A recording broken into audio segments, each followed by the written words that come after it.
Over the course of the War of 1812, a fleet hove to out of the North Atlantic and sailed into the Chesapeake Bay.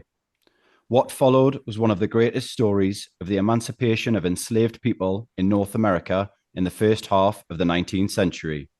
That fleet was a British fleet, set on creating havoc across the Chesapeake region and very quickly seized upon the opportunity to sow social division and discord amongst Americans by offering freedom to their enslaved populations. The story of what happened is worthy of Hollywood. Smash and grab operations, families being lifted out of slavery, owners left to beg their former slaves to return, a corps of black troops who fought like lions and behaved so well that traditional discipline was dispensed with. This is the story of the Black Redcoats. Tonight, historian Matthew Taylor makes his Napoleonic Wars pod debut to tell his electrifying story of the men who defied the American slave system. We talk about the ad hoc way in which this remarkable tale unfolded, why no family was left behind, and the hypocrisy, reams upon reams of hypocrisy, as Britain sought to free America's slaves while still being 2 decades away from emancipating its own slave population. This is Black Redcoats, the Corps of Colonial Marines, up next on the Napoleonic Wars pod.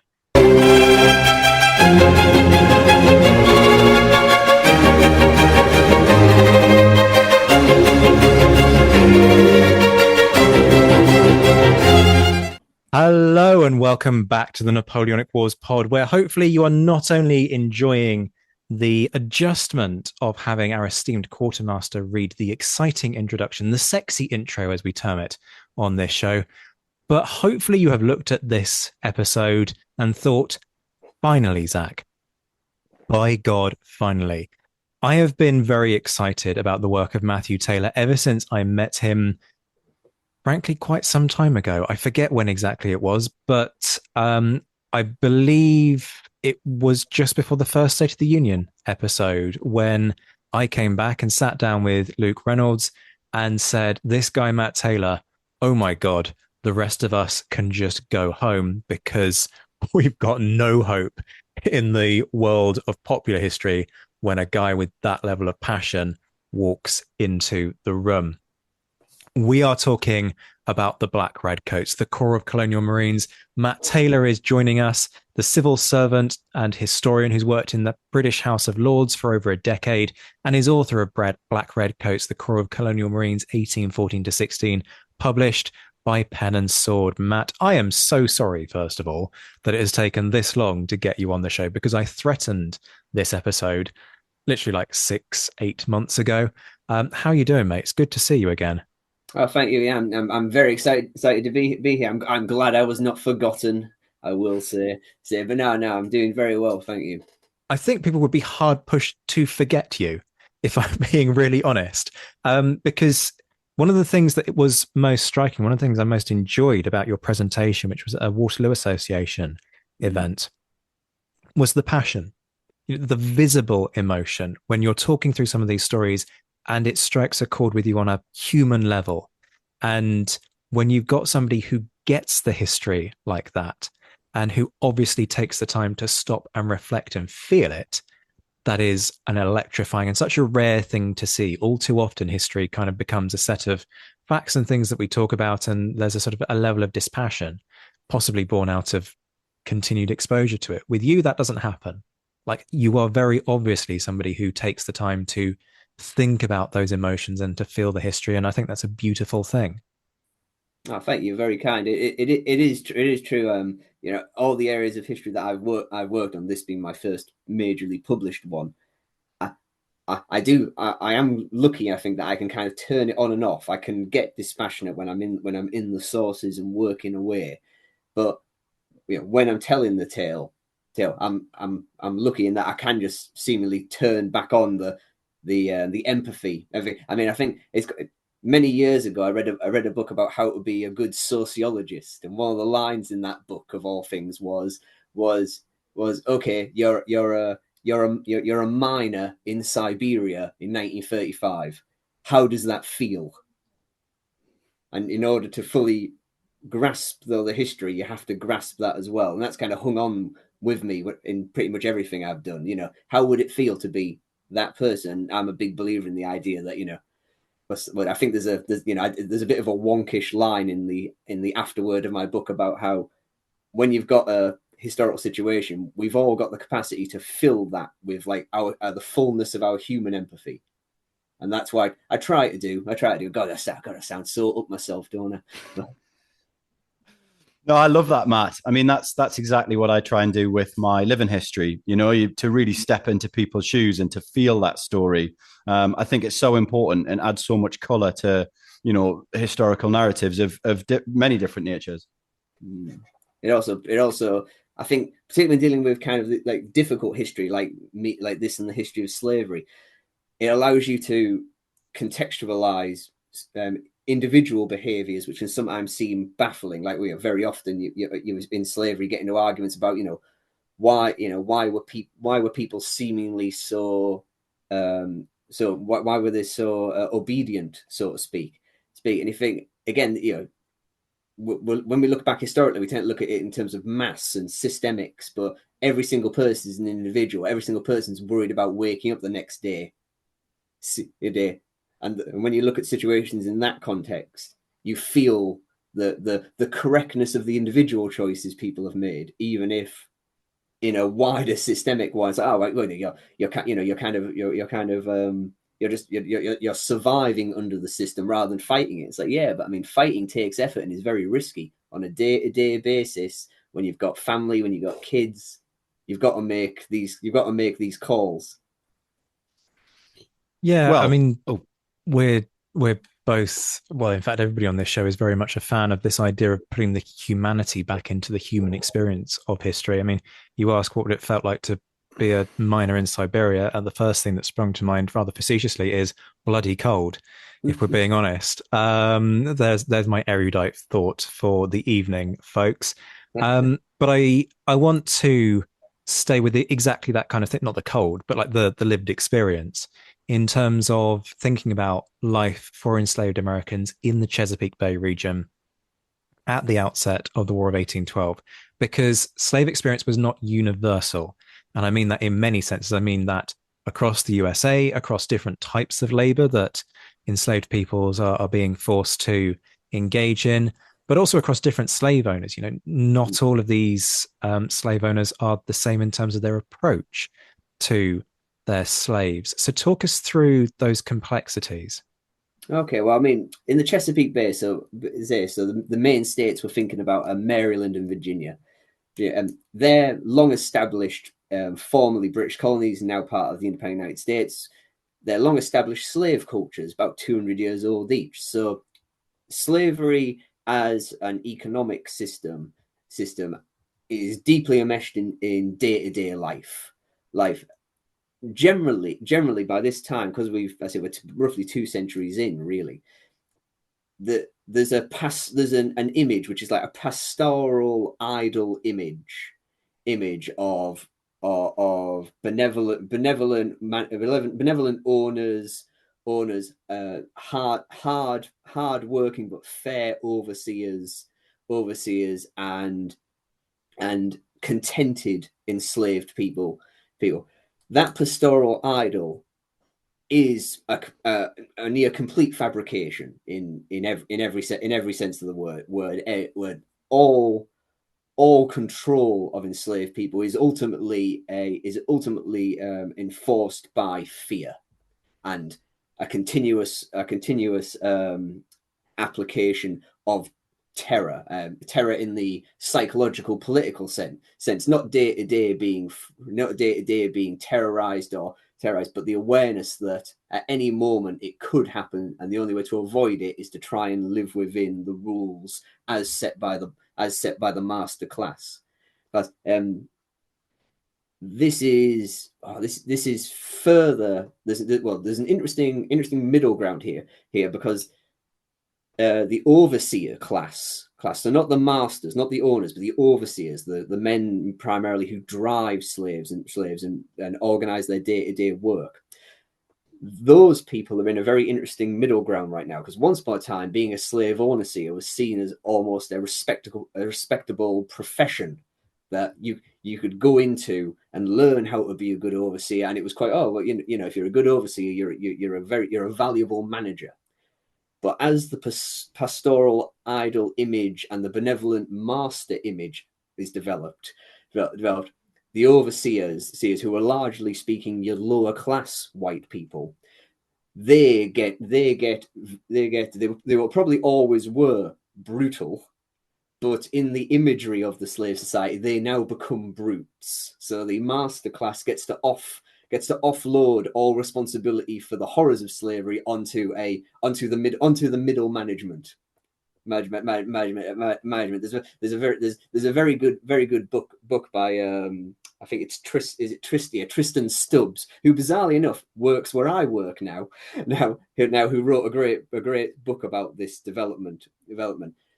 And alongside the overseers, you have the slave patrol system, which is a paramilitary quasi-militia kind of setup where you essentially give, again, primarily lower class white Americans, so not part of the ownership class as such, but the others, the right to rove around and inflict terror and pain on enslaved people who they encounter, who can't provide a suitable explanation for why they're about and things like this. And again, that's an interesting one, because it provides this excellent kind of like vent for what you might think of as class-based anger.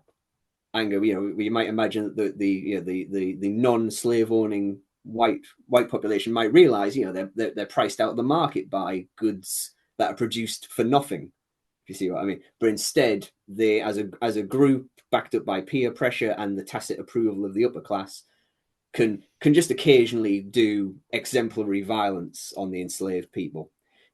And the tension there is always quite interesting. Like whenever some wild rumor goes around that a conspiracy is in the offing amongst the enslaved people, you often get a sudden tsunami of violence against the black population, primarily again by the lower class white population, which is nearly always initially indulged by the upper class, and then has to be pulled back in because it inevitably threatens social order. And for every single enslaved person who is murdered by a slave patrol is someone's labor unit that's being destroyed. So there's an interesting tension within the free white population there. It's continually present. In terms of the enslaved experience in the region, again, we're in one of the longer lasting, the longest duration slave cultures so far in North America. So we've got relatively less input of new enslaved people who were born in Africa and are now being brought in these regions, where the indigenous, the brought already group are having enough children to fill the market without that external input. But this means that the enslaved population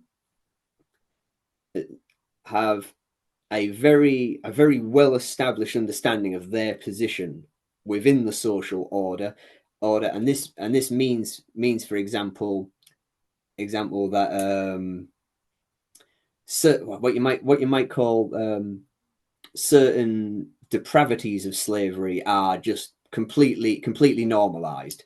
So continuous sexual violence against women is just an accepted part of life that polite people don't talk about. Enslaved people who are lucky enough to remain owned by the same family for a long period, that brings a certain level of stability, but you're also likely to see the enmeshing of your families. Your master's son who's going to inherit you might be your brother. Kind of stuff happens a lot more than is generally talked about at any level. There's lots of we in terms of sources, we have to look to like European travelers visiting places like this and remarking on how everybody ignores that, you know, that a house slave is obviously the owner's son. So, and of course that also floats around things like the position of white women in this society. You have to be, you have to be kind of a perfect cotillion kind of wife, and never reference the fact that all this sexual violence is taking place done by your husband to other women who live around you. And that leads, again, talking all the way down to the micro individual stuff, it leads on to, again, these incredibly difficult to capture experiences where you could be a young enslaved woman and you could become a favorite of the master of the house. And that might gain you a level of privilege and protection right up until the master goes away on business and you're left completely in the power of the master's wife, or the master's wife quite legitimately has enough of this and forces their husband to have you sold, which splits your family. These are incredible.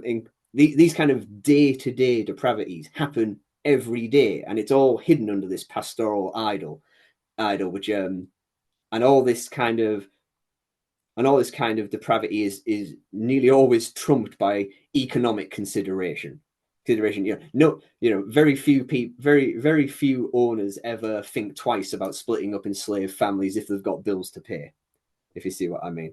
There's also, intriguingly, a very well-established legal culture around slavery, which is one of these areas which I think is currently quite unplumbed academically. I look forward to someone doing a good work on it. But you end up in bizarre situations where you might technically be the owner of enslaved people, but you can't sell them because they're mortgaged to you by a third party, or there is or if you're the male master, some of your enslaved people are yours to manage, but they're actually owned by your wife, and that means that your wife's, say, brother's son has to sign off on any sales you do.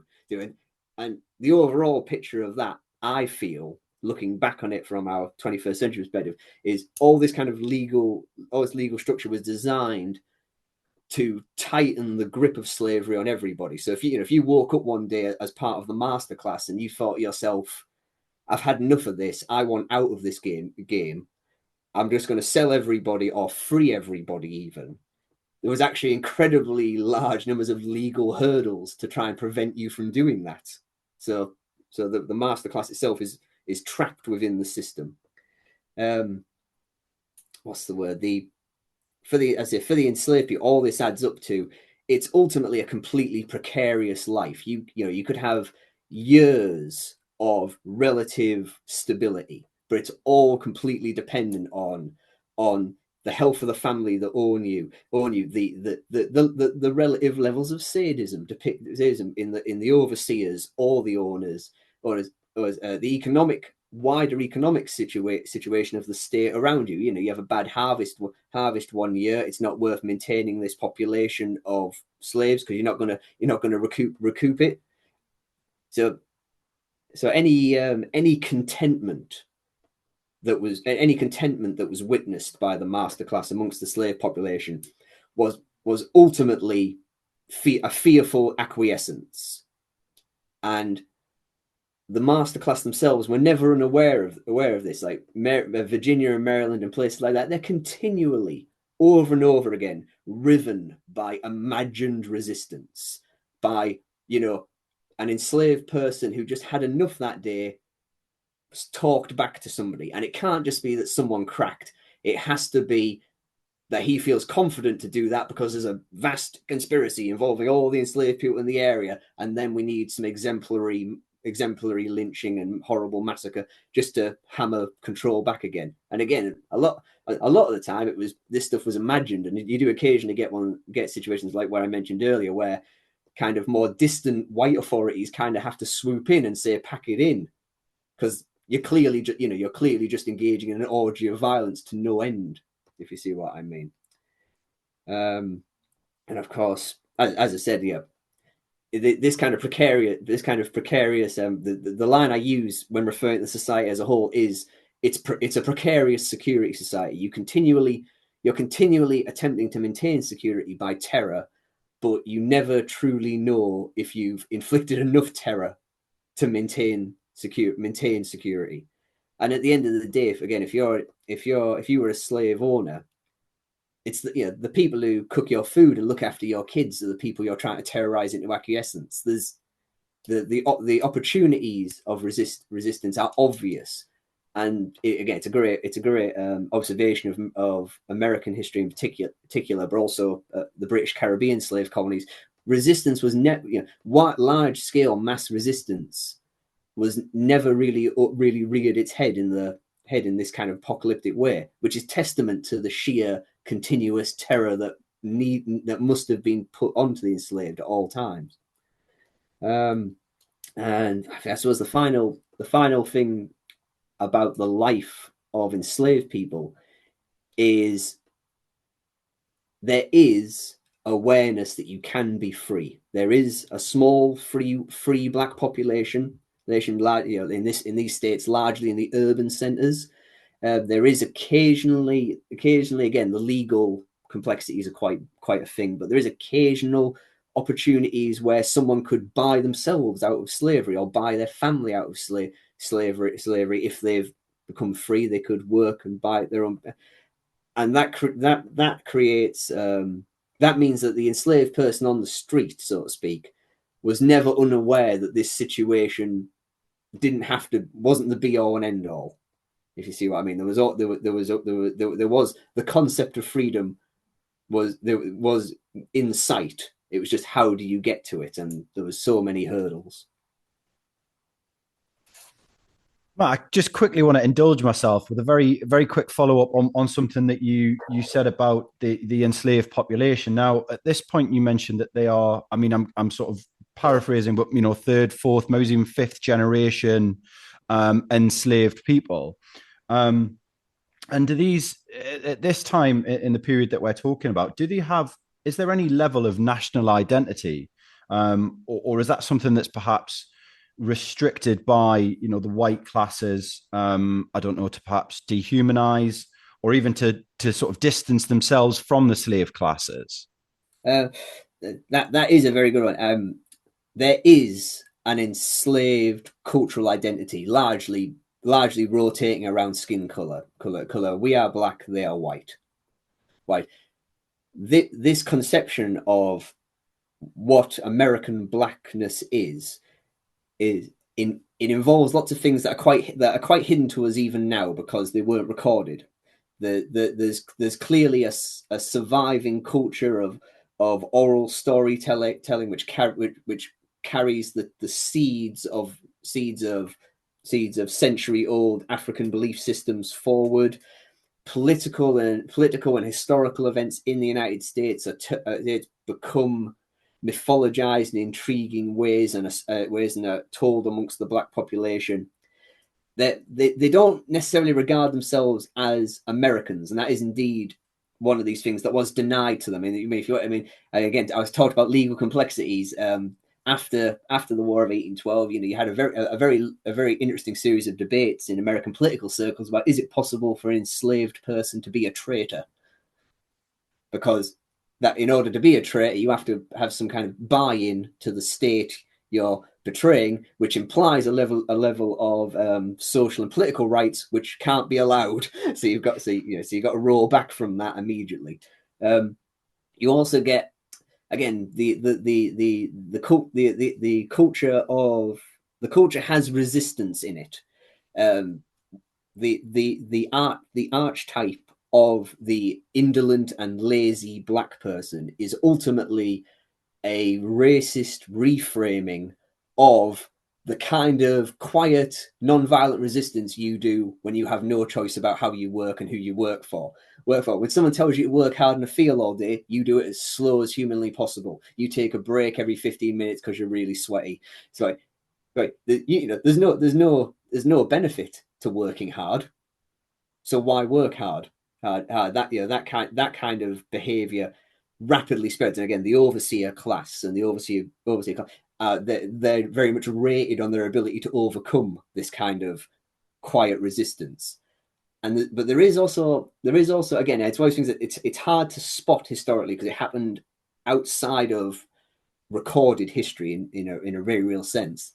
Is there is a hidden underworld of discussion and information sharing and even movement, because enslaved people do all kinds of ancillary jobs throughout the region, which means there are seemingly well established pathways and secret areas in the woods or the swamps and whatever, where if you do try and do a runner, that's where you should head to. There's places there. There's also indications that there was caches of supplies. Again, it suggests it's just a secretive communal effort to help anyone who decides to try is always kind of lurking away. Undermined, of course, by the fact that you never truly know who you can trust in the realest sense. Because again, if you're an individual enslaved person and you know something about someone who's doing a runner, the brownie points and privileges you could accrue by telling that to the masters might overcome any solidarity you feel towards the person running. Again, a hideous truth. Again, if you think about it in terms, it's the kind of thing you think in terms of European resistance groups to Nazi occupation and things like that. It's the same kind of logics you have to put your own mind in when imagining how these people had to deal with living under this slave society. But again, I said the core answer is there was a culture. What that culture was and the parameters of it, very difficult for us to say now, still kind of being reconstructed in many ways even now. I would say possibly an element of connection to the land, which you might call America, because they work it and they feel attachment to it, and they say with this hidden underground world, they may feel a slightly closer attachment to it than the actual masters around them, because they're the ones who are constantly out on that land. But yeah, nothing so strong as to be like a core identity that everybody shared.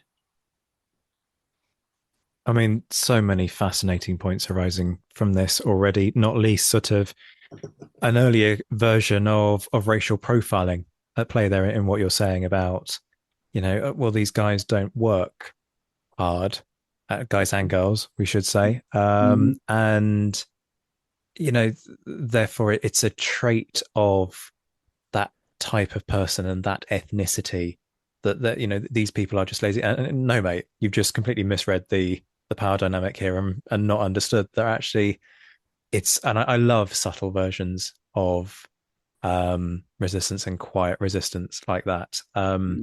Well, I mean, to use a good popular culture example that I recently rewatched because people keep referencing it in relation to the stuff I talk about.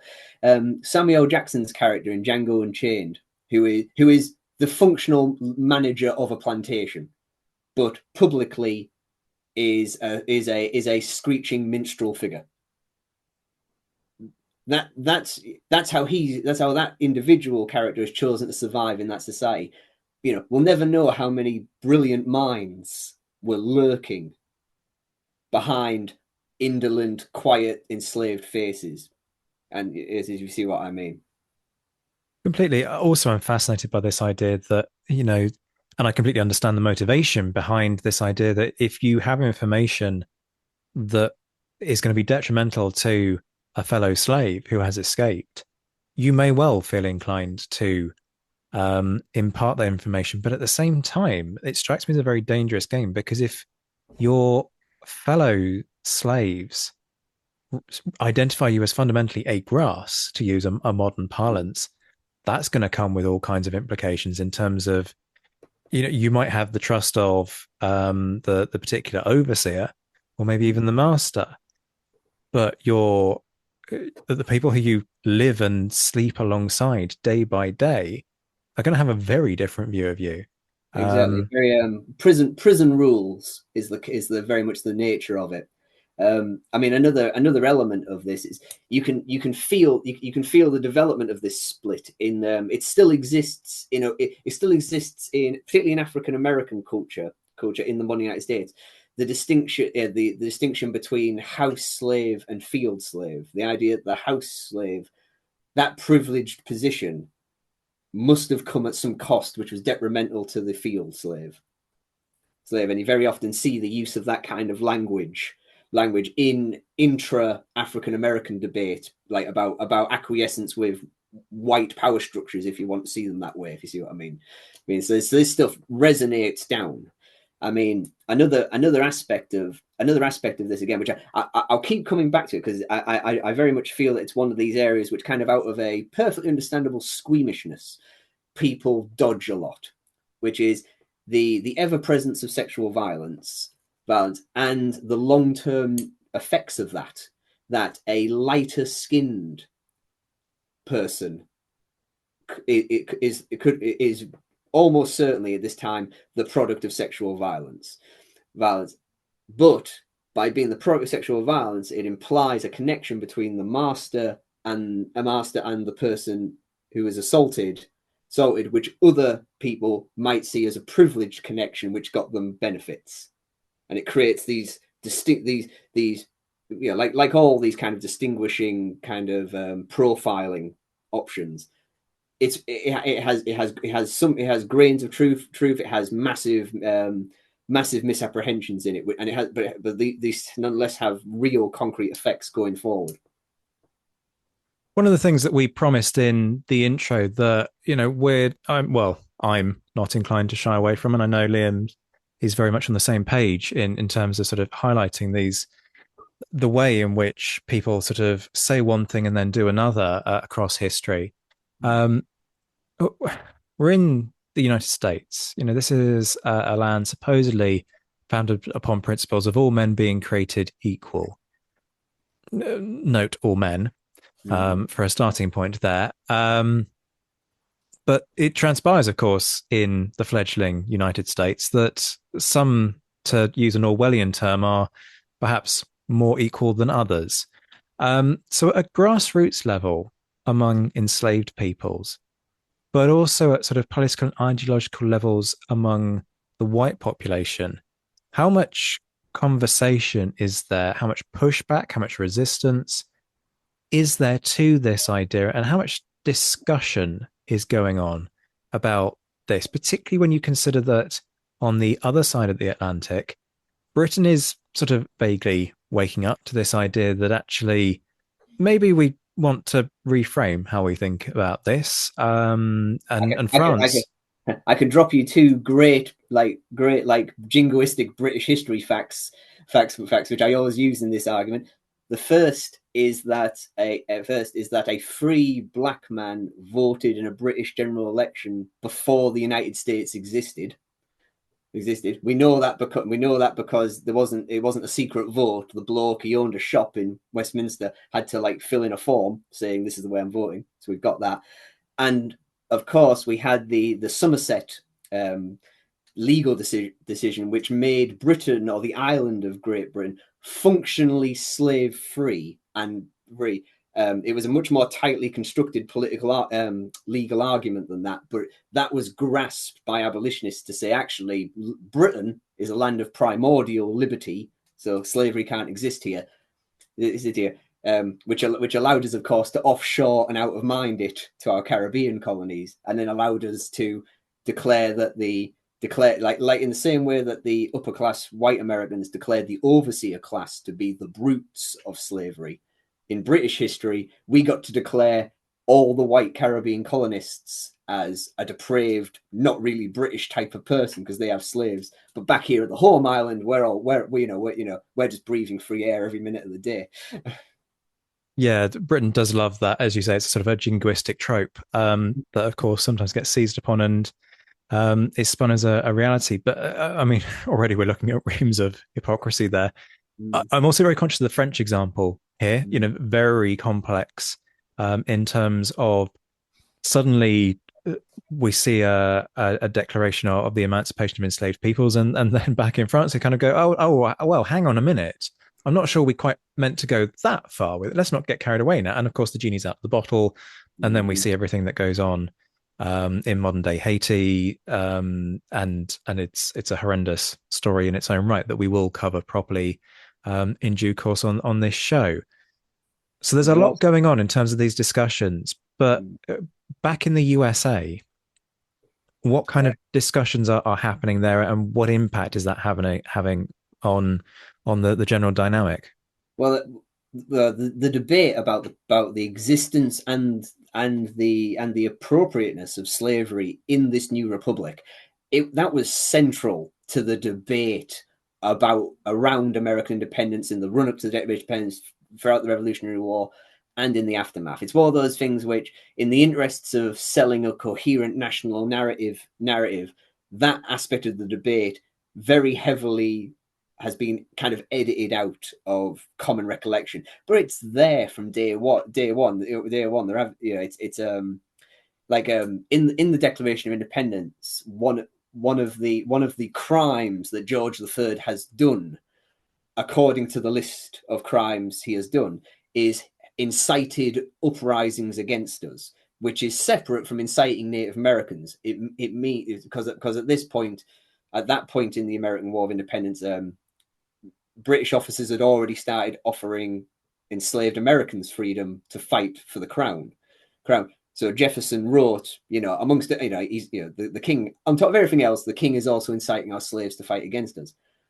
Ironically, though, Jefferson's original draft of that section was like a full paragraph and was also a denouncement of slavery itself, which other founding fathers argued him down to a one-liner about the king starting uprisings.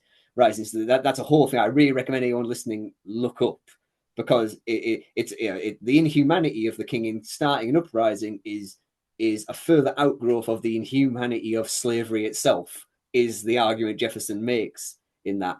And Jefferson's very emblematic in this scenario, of course, because Jefferson himself is a slave owner, and he's a prolific rapist of slaves. Most of his modern descendants are black. And I mean, there's a deliciously fun YouTube series called Epic Rap Battles of History, which has Thomas Jefferson in it versus the abolitionist Frederick Douglass, who's from a later period. And there's a great line about how we don't deny the fame of Thomas Jefferson, but he needs a citation next to his name, because he did all these great things about arguing about equality, and arguing against slavery, while nonetheless being a participant in the system. And I mean, Sally Hemings, who gets an incredibly awkward one-line mention in the musical Hamilton, if you know who she is he met her when she was, I think she was being a helper to his pregnant wife when he began his sexual relationship with her. So all the florid prose and incredible high-mindedness, and still very earthy, very human. Again, it's one of those things. Again, when I talk to audiences about this subject today,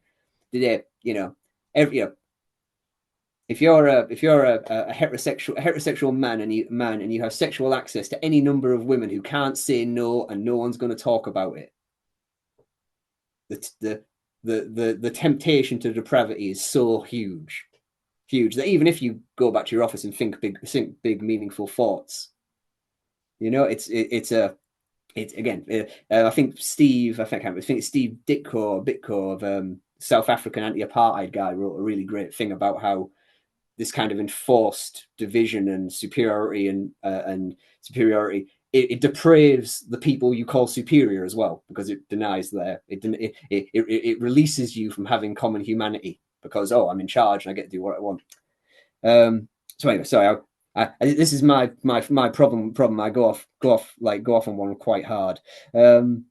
So what's the way? I mean, the equality statement in the central cell of the United States, all men are created equal, and the reality was a tension that was just ongoing, right at the very beginning of the Republic, and indeed you can argue it's still playing out today. I mean, in terms of Jefferson, going back to him, in terms of Jefferson's impact on American history for all his terrible individual actions, I do credit Jefferson that by pushing the all men are created equal bit without choosing to qualify that with all white men or all free men or whatever, he did rhetorically and ideologically kind of put a bomb in the system that would eventually have to be figured out. I mean, Martin Luther King in the 20th century said that it's not, it's not about revolutionary change. It's about turning America to the promise that's actually written into its founding documents, which again is a great way of reframing this argument. Going all the way back to 1812, where we're meant to be at, we can basically say to the enslaved, like, how much does an enslaved person care about how their masters justify their daily exploitation, terror, and rape?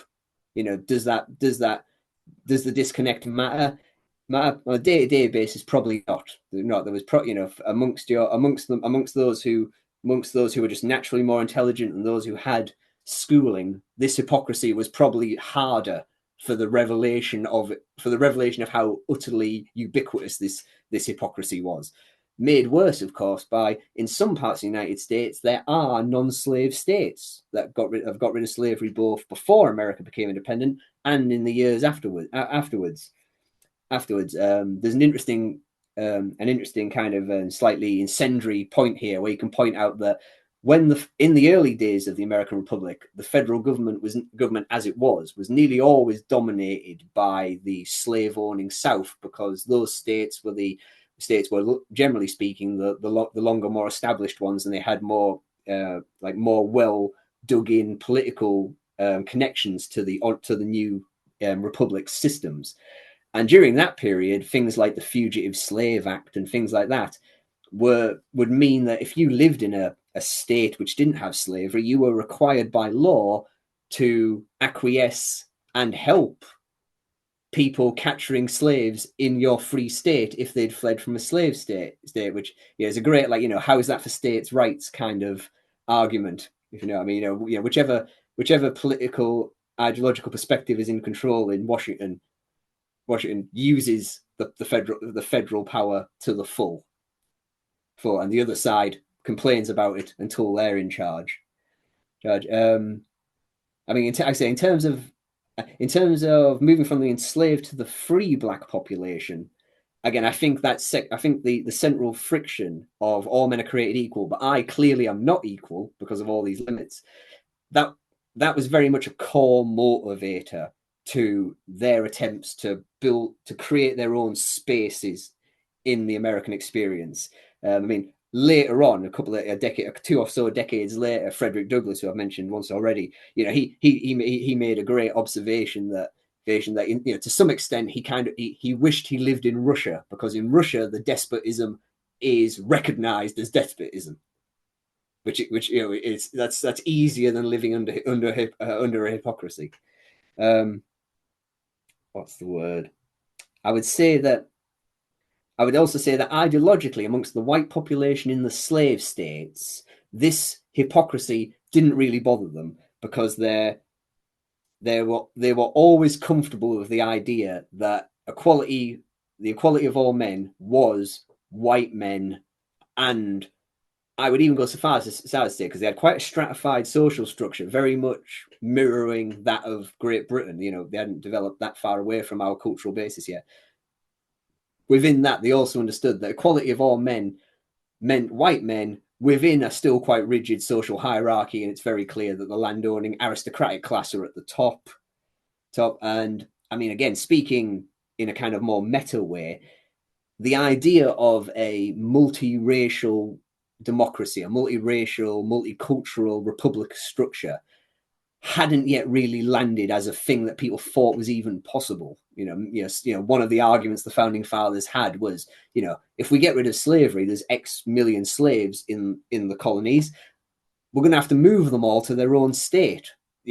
Not even questioning the idea, not even broaching the idea of living together, if you see what I mean. The implicit idea that there was a separation was so ubiquitous.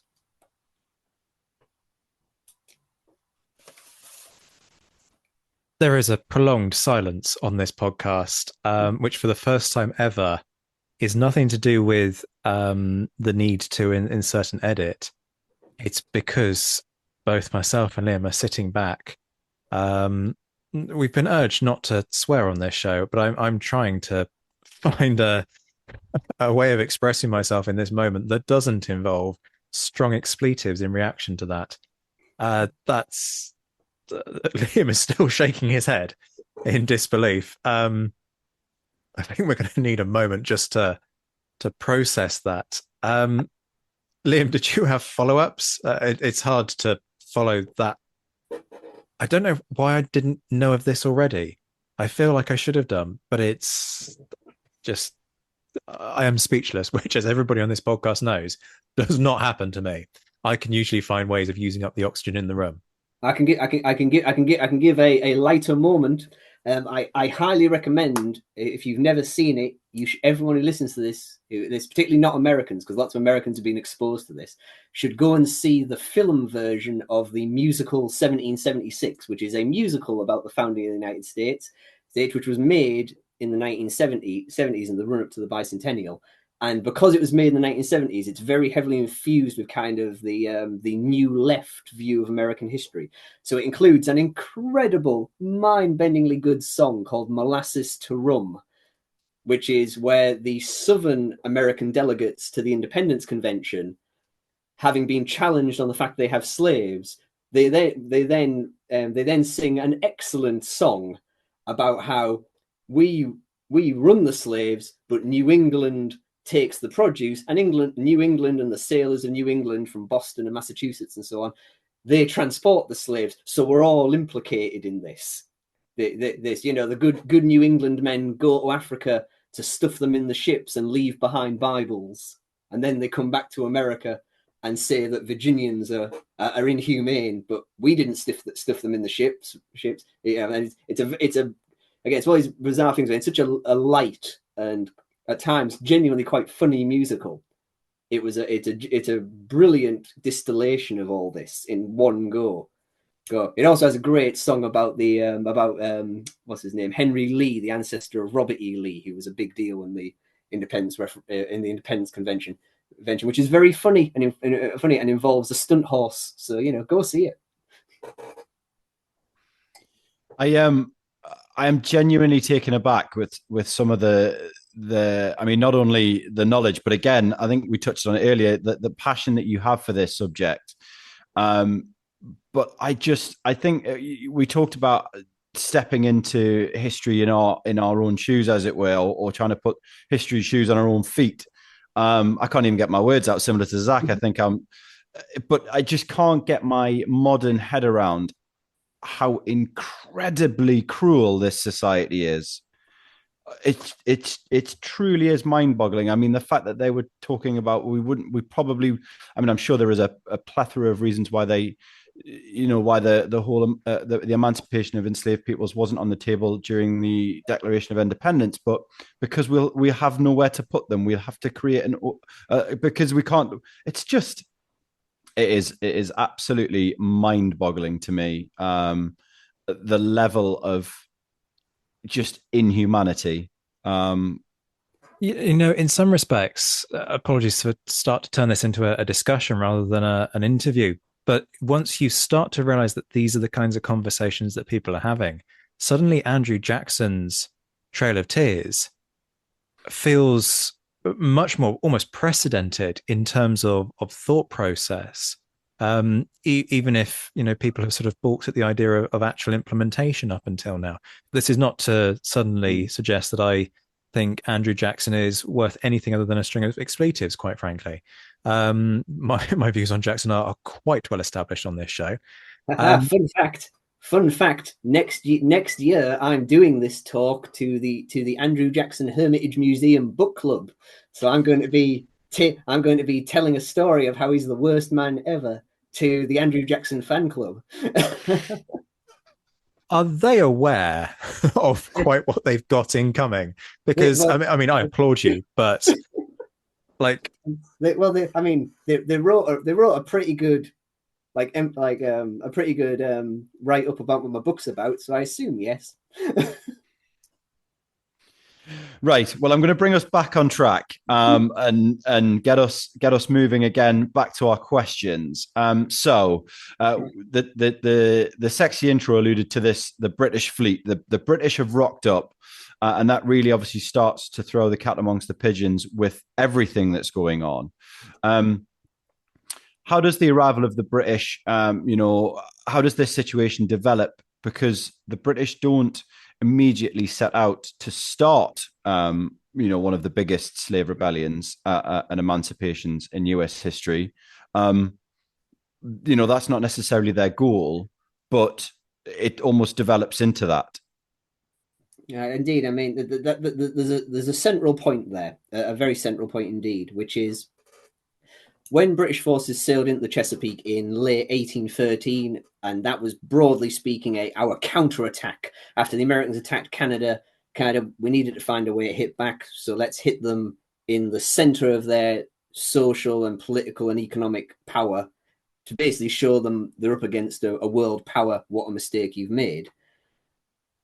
The enslaved people had no place in the plan.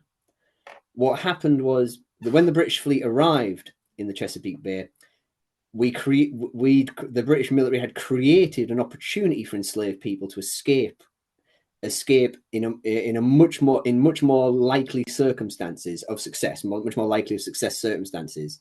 But it was the enslaved people themselves who grabbed this opportunity, and by taking this opportunity there and coming to British forces, that presence forced British policy to develop an emancipatory aspect. So that's a central aspect of I will bang this drum forever.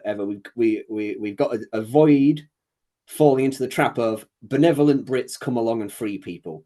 We don't come along with the intention to free people. Thankfully, for various reasons, I think a lot down to the character of the theatre commanders, we do free people, but it was the enslaved people themselves who pushed that policy decision onto us. So it's a testament to the continual desire of people for their own freedom and the risks and the chances they'll take to make that happen. In concrete terms, as I say, generally speaking, escape from slavery is a young man's game, a singular young man's game. You need to get away. You need to be mobile. You need to be relatively self-sustaining, and so on and so on. And this led to, again, in a kind of racial profiling, or what you might call a class profiling kind of way, the standard ideas in a slave society that women and children don't run. They're content. It's not because no woman wants to see their kid get mauled to death by a slave patrol's dog in a ditch. It's because of contentment. Similarly, very old people, once they get beyond a certain age, they lose the will to live, to manage their own lives. All that stuff kind of settles in as the general management understanding of how you run a slave society. However, that's when you've got to run dozens, 50, 100 or more miles for the chance of freedom. When there's a British warship sat a couple of miles offshore and you can nick a boat, women and children and old people are doing it as much as anybody else. I think the oldest enslaved people I found definitively with their ages were well into their 60s. So they'd been alive. They'd been enslaved in colonial British North America, lived through the whole revolutionary period and the birth of a new republic before becoming free. What's the word?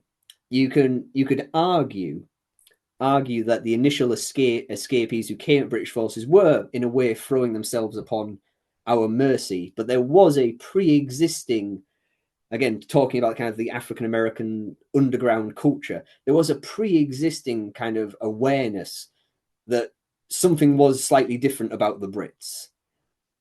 Places like Jamaica and Barbados and the Bahamas and all that were well known as other slave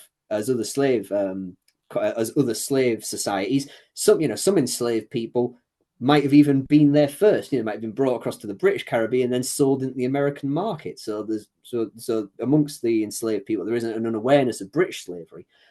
But things like our actions in the American War of Independence, where lots of enslaved people were also freed on condition of serving the Crown, that seeped into American understanding. There's also a very good book by another pen and sword author on this about the number of complex legal cases that happened when individual African Americans in this region escaped in the pre-war years to British ships that were just visiting American harbors for trade and so on.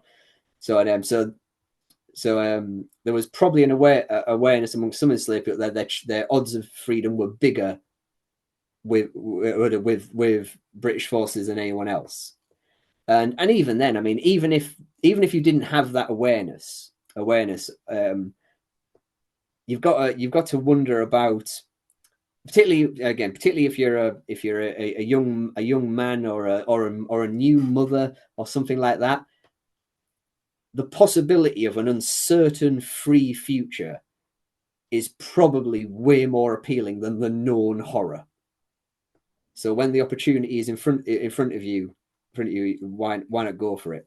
As I say, every escapee is an individual or a family group. So we're talking unique circumstances in every case, and it's hard to assert any kind of a unifying commonality to them beyond the fact that it demonstrates that enslaved people never lost their desire to be free.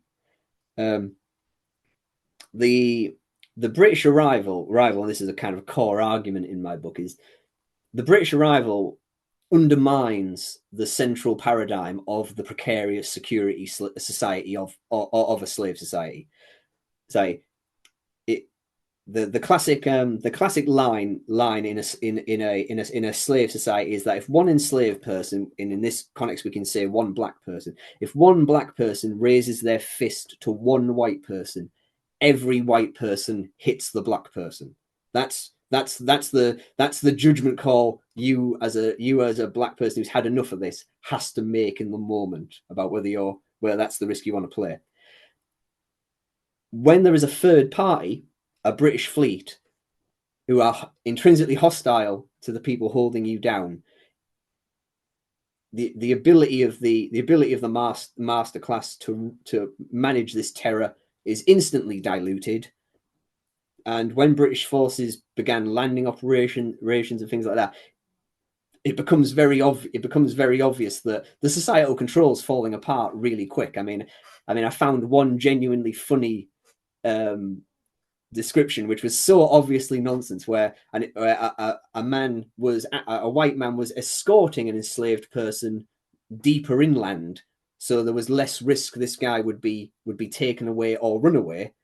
And as they were traveling, just the two men, the white man and the black man, as they were traveling, a British raid happened nearby, and according to the white man's disposition, the enslaved man begged him to go and explained how terribly sorry he would be to leave behind his family and the master's family, who he knew very well, but he simply had to take this opportunity, which I think sounds like nonsense. I think this one white man suddenly realized he was all alone with one other bloke in a forest, and it's a 50-50 chance, if you see what I mean. And again, but that calculation isn't the norm.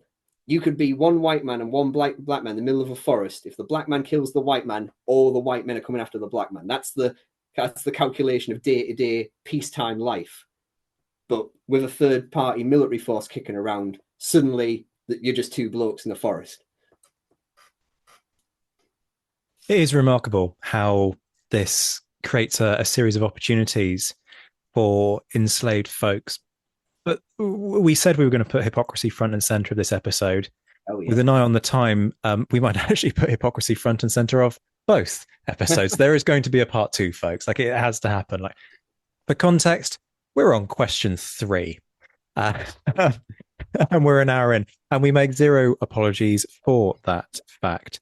But what I do want to talk about is the fact that you've got the British turning up and they start sort of sowing this discord and creating these opportunities, and they lean into this opportunity. And, I'll give you the opportunity to talk about the fabric of that in due course. But this is very this is a society that has its own enslaved population, only a few hundred miles away in the Caribbean. Like this is very much on Britain's doorstep in many respects. We're in 1812 onwards. You know, sure, Britain has abolished the slave trade in 1807, but what has everybody been saying about abandoning slavery? Oh no, we don't think it's practical right now. No, no, it wouldn't be good for the enslaved population.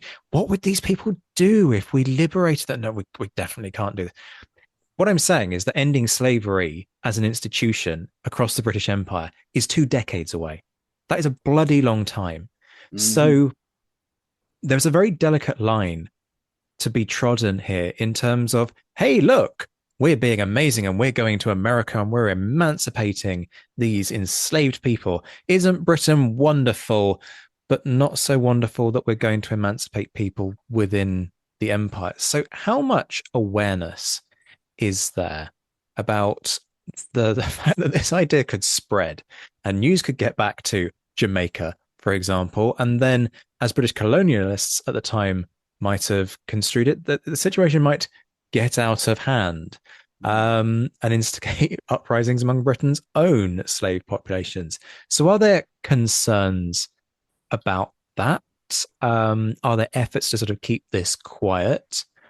Or is there a certain spin on the news that goes back to Britain and then by extension goes to British colonies to try and dampen down or kind of manipulate the narrative so that it sort of suits Britain's ends in terms of having its cake and eating it?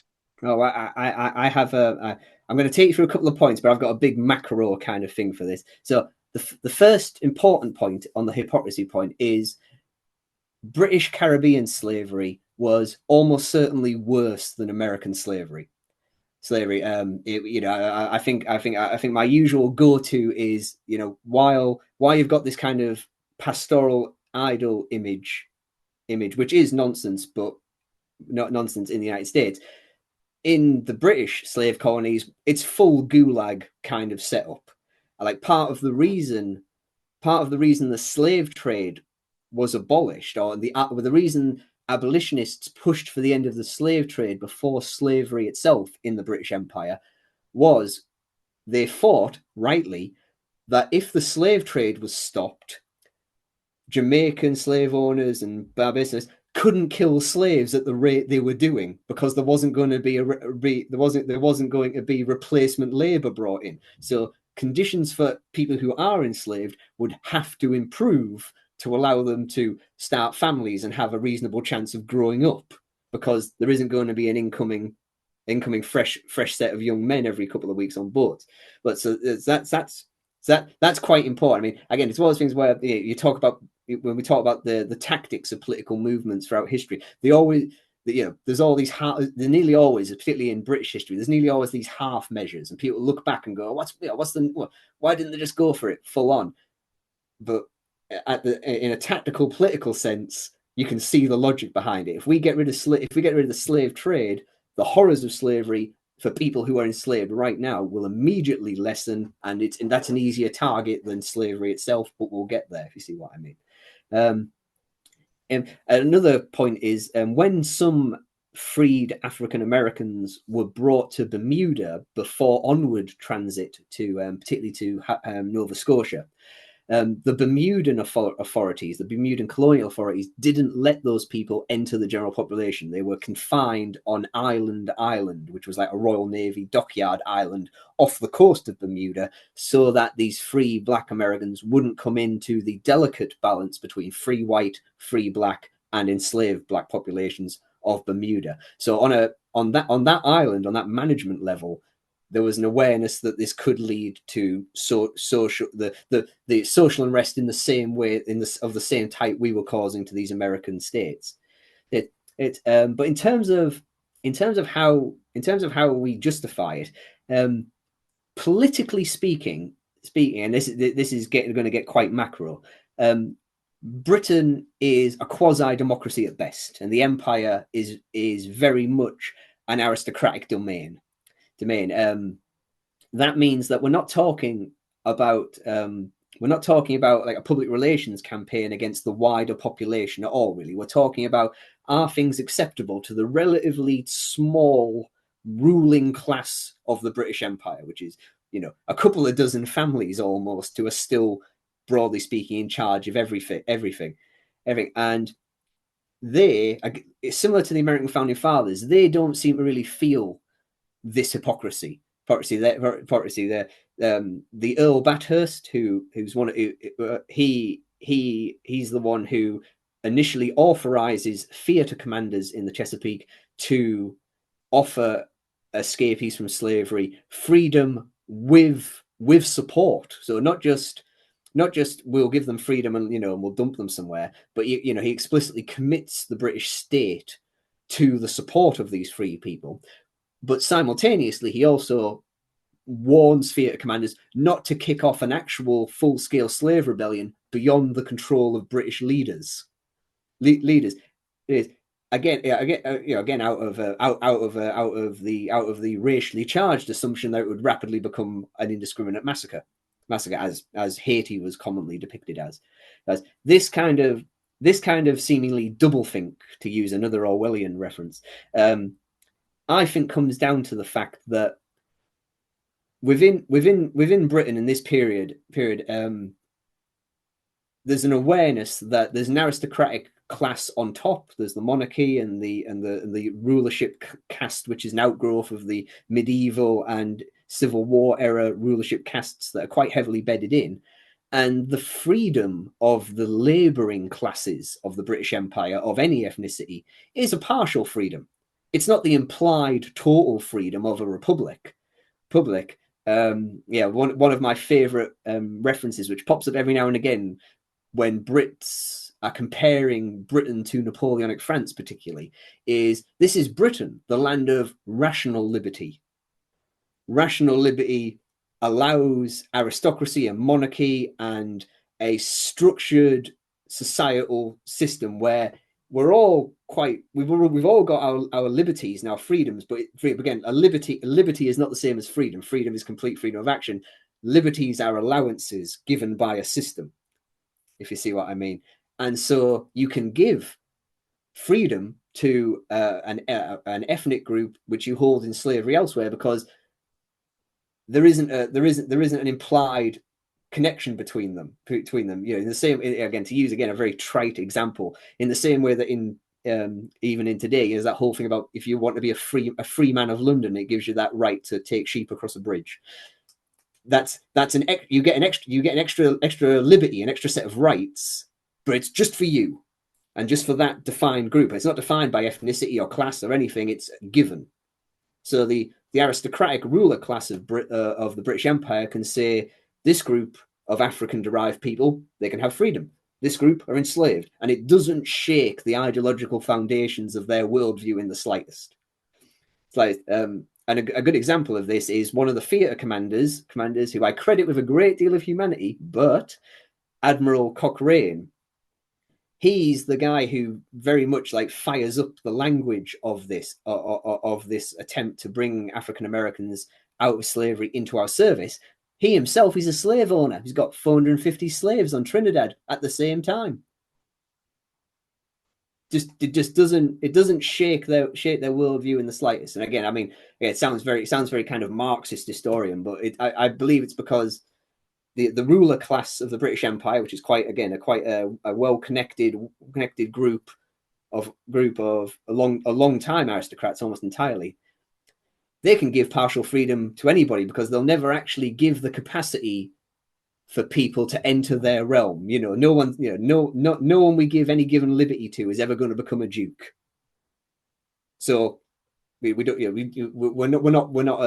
These people, they're not shaken by the thought that, we could give away too much freedom. It's because no, it's not freedom, it's liberties, and and they're tightly controlled and limited in their they're limited in their impact. Again, I mean, speaking in wider British history terms, I think you have to leap forward all the way to the Great Reform Acts before we move to the point where, actually, we've created a situation now where people are free and we have to start thinking about how to adjust the system to manage that. We're still very much in an aristocratic era here.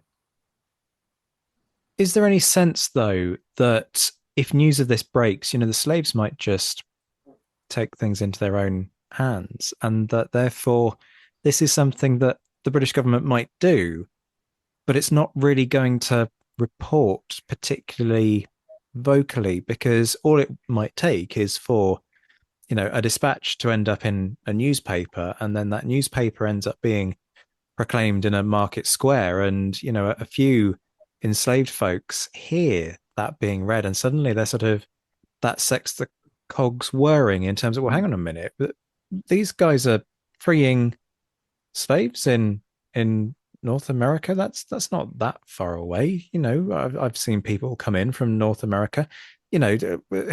Why are they doing this? If it's good enough for enslaved people in North America, it's good enough for us. And so therefore there's a sort of like ripples in a pond, I guess. You cast that stone and suddenly there is that ripple effect. Is there any discussion about that you've come across, or is there an indication within the newspapers that maybe this is something we keep sort of on the down low a little bit?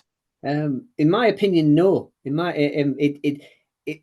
it isn't reported on as something of note in and of itself. It's very much it's a military decision made by the theatre commanders, and they're writing to each other, talking about how happy they are with the military capacity these people have brought and their successes and their bravery and so on, and essentially congratulating each other on, oh, isn't it good that we found these people?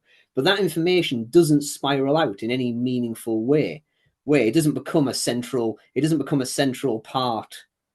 It doesn't become a central part of the narrative about this war until, in my opinion, post-abolition. When lots of people who are involved in this war are like retiring as admirals in the 1850s, then they're referring to it and how amazing it was. But in the immediate period, it doesn't worry anyone's perspective enough to report it in like a public sense at all. And you can then say that that is why enslaved people in the British colonies didn't react to this, because they were unaware of it. But as we'll probably talk about towards the end of this in part 2, lots of these people ended up living as free people of color in places where enslaved people still were. So again, it's a very bizarre one. Possibly we might be able to connect it to the fact that slave cultures in the British Caribbean were less able to have the space to have this kind of awareness of the outside world and develop perspectives on it because of the Gulag-esque horrors of the whole thing. Much later, of course, in the run up to abolition, when you can see these slave societies become marginally less horrible, that's what you get slave uprisings, which were inspired. I mean, one of the things that I find very interesting about uprisings against British slavery, particularly in the run up to the end of slavery, is enslaved people very often rise up partially because they believe that slavery has actually been abolished by London, but the slave owners haven't told them. If you see what I mean. There's lots of I think, I can't remember which island it was. It might have been Barbados, where the slave owners refused to do a census because they knew the census was part of building the groundwork for potential compensation for getting rid of slavery. But the enslaved people, they thought the authorities were actively not enacting emancipation. So but again, I just can't say. Again, there's a lot of debate about, just as you're saying, with regards to Barbados, which I believe is 1816. I might have got the dates wrong. This is rebellion. I think the Jamaica Rebellion there's a lot of debate about to what extent was that was that a reflection of an awareness around efforts to pass this bill, and therefore, if there is a revolt, maybe that's going to help to push the balance in the right direction. We can also point in the Jamaican example. We can also point to the fact that Jamaica had a well-established maroon society on the interior of the island, which the British authorities had made peace with. They'd done a runner. They'd become free. They hadn't been able to get them back into bondage. So they were given the freedom to continue being free on the understanding they would return later escapees to the authorities. So again, that kind of the ability to give freedom to some and not to others. Again, it doesn't seem to shake the world view of the ruling elite at all. Wow. I mean, there's so much to unpack, and I mean, I think I've got follow-ups for days. So if that's not an indication of why you should sprint to Pen and Sword and buy Matthew's book, then I don't know what is. Thank you so much for tonight, Matt. We will definitely be doing part 2. Zach also intimated, I don't know if you saw on screen, but potentially part 3 for what is an incredibly, part 10, an incredibly interesting topic. And I love how we've delved into some of the more nuanced areas of it. You've been listening to Matthew Taylor, historian and author of Black Redcoats, the Corps of Colonial Marines, 1814 to 1816. And like I said, that is available through Pen and Sword. Thank you very much for listening. And as always, the Napoleonic Wars pod will be back very soon. Merry Christmas, folks. If you'd like to spread the festive cheer this evening, you know what I'm about to say. Leave a review on Apple Podcasts. Normally, when you listen to these, please, you're likely to be on the commute, so can't act on them, especially if you're in the car. And then you perhaps promptly forget. But if you're tuning in over the break, there is a chance you could actually do it right now. It'll take you a few seconds. And if all of our listeners did it, we'd be one of the top-rated podcasts in Europe.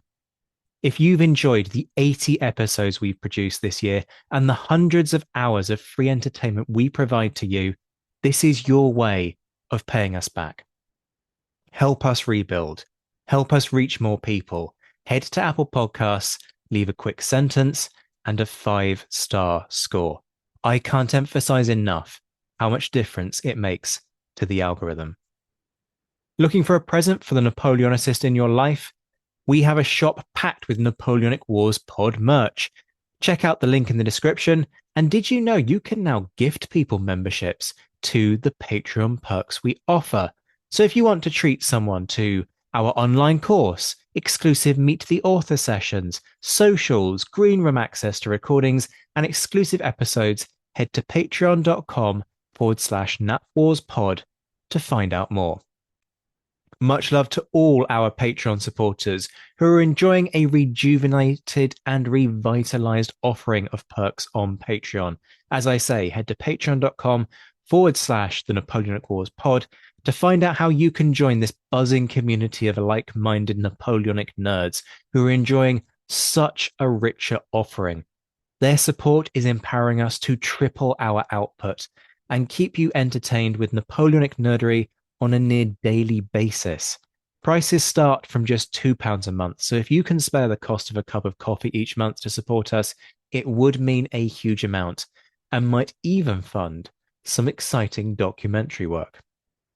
Shout outs to our patrons who, at the time of recording in mid-December 2024, were in the mentioned in dispatches tier: Rob Griffith, Brendan Teeling, Beatrice de Graaf, Lynn Dawson, Jim Deary, Josh Keeney, Colin Fieldhouse, Stephen Colson, Jim Getz, Stephen Gillen, Hugh Brennan, Alistair Campbell-Grieve, Andy Meakin, Mark Anscombe, Rob Cotland, Bruins Girl, Noah Fink, Miles Reedy, Nick Overland, Graham Goodwin, Chris Pramas, Anthony Gumbau, Anonymous American, James Fluick, Natasha Hobday, Rod Schwager, Chris Kimball, Gary Dennis, Ted Andrews, Richard Anderson, Arthur Forgy, Sam Moore, Wyatt Pollock, Carol Dixon Smith, Roland Shark, Giovanni, Jean-Baptiste Van Merlen, Darla Vincent, Brendan Hogan, Peter Findlay, Jeff Maple, Ian Harding, Indiana Fats, Joe Ayres, and Dan Friedman. The Admirals: Mark Chestnut, John Haynes, Mike Guest, Rachel Stark, Mark Duckers, David Priest, David Maxwell, Graham Callister, Sean Sullivan, Stephen Ashworth, Kate Woolcombe, Clemens Beman, Charles McKay, Reto the Sci-Fi Fan, Tim Day, Jason Morn, Tim Pritchard, and Seth Hansen. The Chiefs of Staff: Adam Coslin, the Marshals: Ryan Diamond and JC Kaiser, the Legion of Scholars: Dan Hazelwood and Bob Burnham, and in the Crown Yourself tier, Emperor of the First French Empire Todd Campbell and the Duke of Wellington Laird Campbell. We'll be back, but until then, this has been the Napoleonic Wars pod. On behalf of myself, Liam, Luke, Josh, and Zoe, take care of yourselves, folks. Stay well. And as always, thank you for listening.